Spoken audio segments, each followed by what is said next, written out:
Hello everyone, welcome to the round 4 recap of the 2022 Sinquefield Cup tournament. We had a breaking news, right?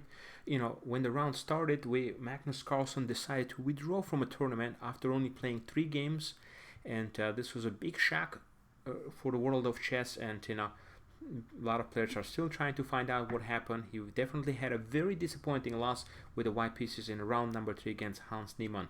But we'll see. He made a tweet about it that he's withdrawing from a tournament, and he always enjoyed playing in the St. Louis Chess Club. And hopefully we'll have more explanations later on.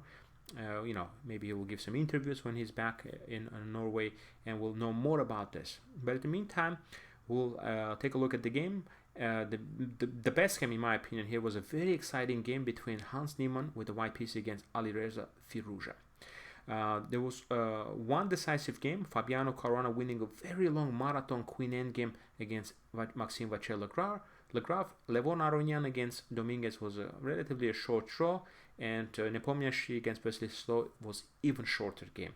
So there was a forfeit win for Mamed Yarov, but basically these games are not going to count.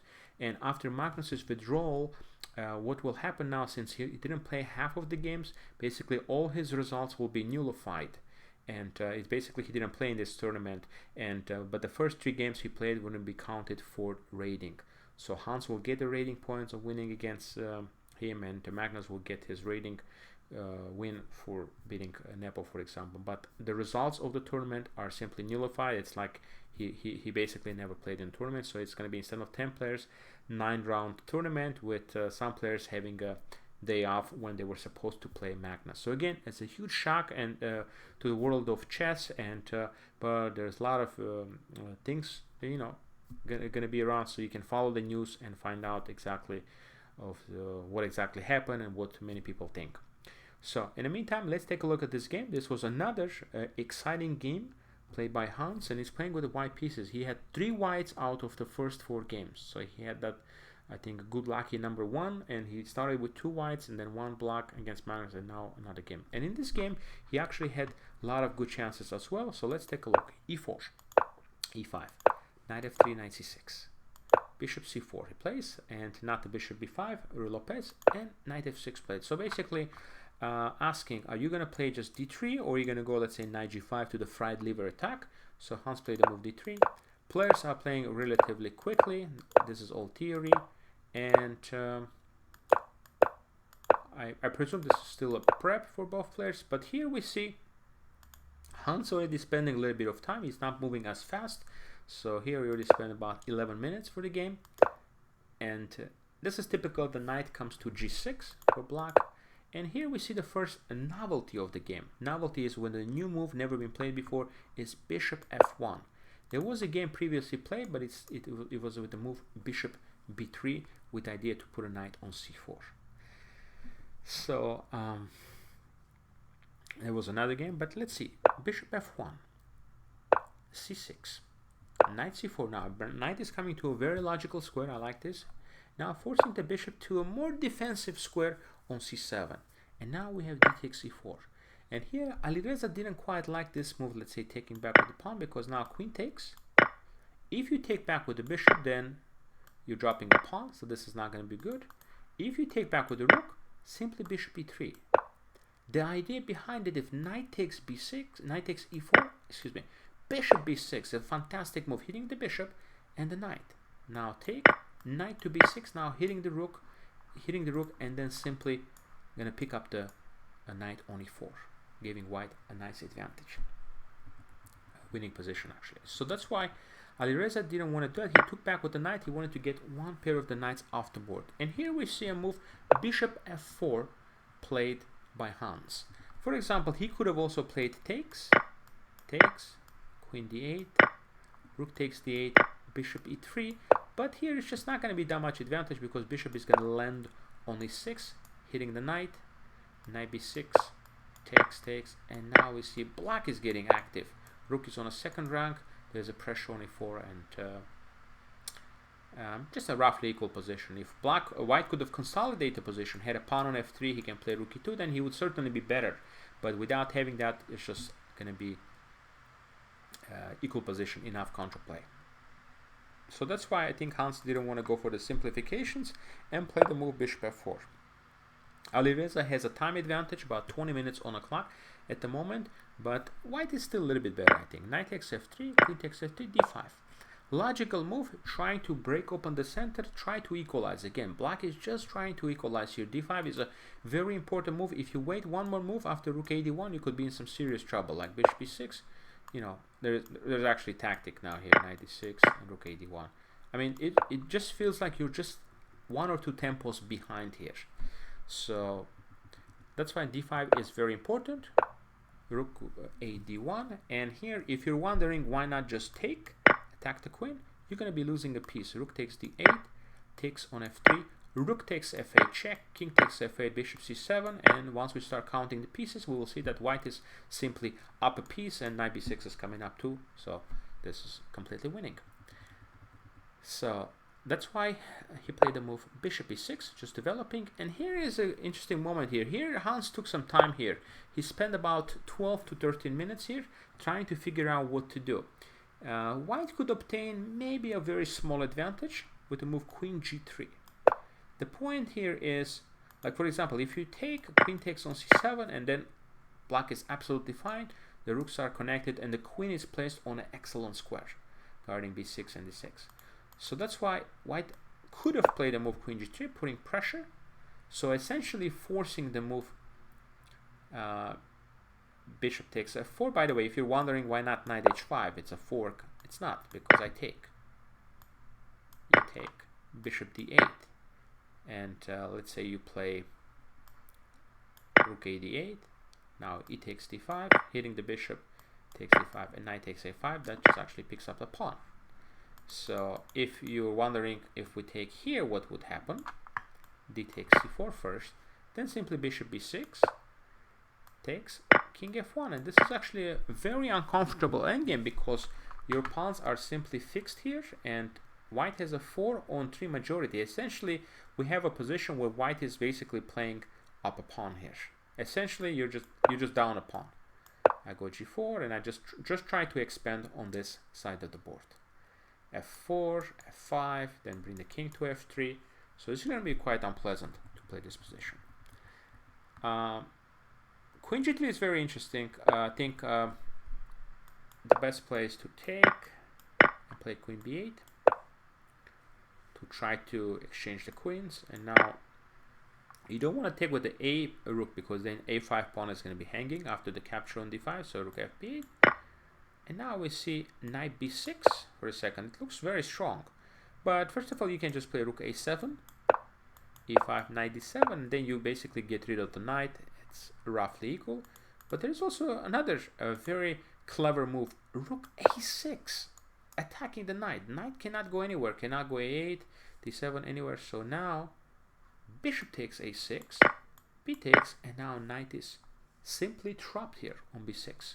Cannot go anywhere. CD, ED, you're going to have to sacrifice the knight, and we'll get a position like this where I think it's just roughly equal basically. Rook e5, rook b2, take on d5. It's just going to result into a equal endgame. So that being said, I guess Hans wanted to have more attacking chances, and he chose the move e5 here. Instead of the queen g3, e5 was played. So here, knight d7 played. Another idea was quite interesting is to play knight e4. I thought, because now rook e4 doesn't quite work because once we take, we're hitting the queen. So this is not going to work for white.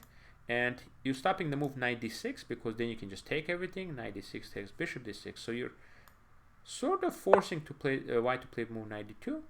Try to get rid of the knight. And here f6. It leads to a very sharp position here. E takes f6, rook takes f6, rook takes e4, takes, knight e4, rook e4, take, and we get a position where basically black has two bishops, also two rooks for the queen, but white has a little bit better king and an extra pawn. So I think position is roughly equal here. So with precise play, I think more likely the game probably will end in a draw. So this is, I think, is the best move, knight e4. After knight d6, queen g3 played immediately because he, I guess, calculated this before playing the move e5, because now just giving up the piece, and the variations are quite complicated here. Alireza say he trusted his opponent in after the game interview, didn't want to allow the bishop h6 and play king h8, which is a bad move, almost getting to a losing position. But the critical line is this: d takes c4, bishop h6. It actually probably leads to a draw at the end. Bishop g5. You can't play passively, because if you just move the queen, you go here. Then simply rook takes d7, bishop d7, bishop f6, and you're just gonna get mated. So playing passively is not an option here. So you have to play f6, bishop h6, g5, and yeah, very sharp line. Queen f3 here, bishop d5, queen h5. Now knight takes e5, and here actually it looks like black is just absolutely fine, totally solid. But white has this clever check here, and just it's very hard to run with the king, because if you go to f7, just simply check, and you don't want to go here because of the move bishop c4. And now it's really funny, you can't take with the bishop, your queen is hanging, you can't take with the knight, you're pinned. So this is actually better for white. And if you try to go this direction, king e7, then queen h7 check anyways. And again, if you go back to f8, white has to give a perpetual. If you go to d6, then it can get actually quite complicated after move b3, because if you take, let's say, c4. Again, it's a pretty crazy line. Maybe you can play king c5, but again, it's very, very difficult to play like this during the game. But again, black could make a draw, so I'm a little bit surprised that he didn't spend more time here. I don't know how much time he spent here on this move. You know, he did spend about 27 minutes here, so I guess he didn't like some of the lines. But now it's just a very big advantage for white. Knight is on d6, white has a space advantage, and here c4 would have been pretty much giving white a very serious winning chances, because you're trying to open up the position since you have your rooks are lined up. Black can never take here. Knight f7 check, picking up on d8, and queen d7, basically queen e3. If you take on a4 and take on d5, and I think it's just, well, this is just losing a piece, so that doesn't work. If you take with the bishop, then again winning a piece here as well. And again, this bishop h6 is very strong too. I was thinking to make that work. So c4 is actually what you exactly need here to open up the position. Hans missed that. He played rook d4, bishop d6. He's still better here, knight e4, and I think it looks natural to sacrifice the exchange here. So white has an excellent compensation, pair of the bishops, very strong pass pawn on d6 that, you know, pretty much you can never take this d6 pawn. Now queen f6, it's perhaps not the best move here. Queen f6, rook e8 would have been a little bit more accurate. And here's another moment where all he had to do, find a move bishop e3, transferring the bishop on d4, which is going to be so strong, threatening mate, and it's going to be very, very hard to stop this. So rook f8, bishop d3, bishop d4 is coming up, and very, very serious advantage for white here. But he played the move that well, it's possible he missed some of this, some interesting ideas. So because bishop d3 is played, obviously bishop f5 is coming here, because otherwise bishop e5. And here is, he played rook e3. After this is just pretty much equal. The key line here is very interesting. Bishop e5, hitting the queen. Only move is queen g5. You can't go back or anywhere, you're going to get mated. And you cannot play the move queen g6, because now rook g4 comes in, putting pressure on the queen, and you cannot take on g4 because you lose your queen. And if you take on d3, simply bishop g7 check. It's beautiful. Queen takes rook g7. If you take here, queen takes d3. Very important tactic, bishop g7, because if you just take, you're still winning here, of course, after c7. But I like bishop g7 a little bit. It's more pretty. So queen g5 actually here leads to rook g4, and the whole point here is this very clever check here. King h2, bishop g4, queen g4, because it's very concrete now. You're about to get mated here, so you have to find a move, queen back to g5, and again rook queen e4, threatening mate on h7, f5, queen d4. Very concrete. Rook a d8, f4, queen g6, c4. And again, if you put a pawn on c5, you're pretty much winning here because it'll be complete domination. Queen c3, you can try to win the a5 pawn and win the game. But black plays a fantastic move b6. Now he's trying to play the move c5 himself. And if you take on b6, rook takes d6, and basically, yeah, just going to be an equal position here. Bishop f5, rook f5, queen b8 check, and we get this position. You know, you're up to exchange 2 pawns, but actually black is absolutely fine here. So most likely be a draw. But in the game, played rook e3, after which things basically calm down. Queen f5 comes in, and black is basically out of danger. Now queen e3, a very important move here is actually to play rook fe1, attack the queen, and rook a8, because you cannot allow the move d7 here. d7, bishop c7, you're just going to lose. So rook a8 is the only move. And here, of course, Hans could have just forced a draw with bishop h6. It just takes. He had to give a perpetual. You can go king g8, rook g3. So you can go here, but then simply check. Then yeah, queen g7. You just you can go to g8 because of the rook g3. So, and if you try to play for a win with this, you're actually going to be in big trouble, because after rook e3, you're just losing, because the threat is d7, and you can never take here because I will check,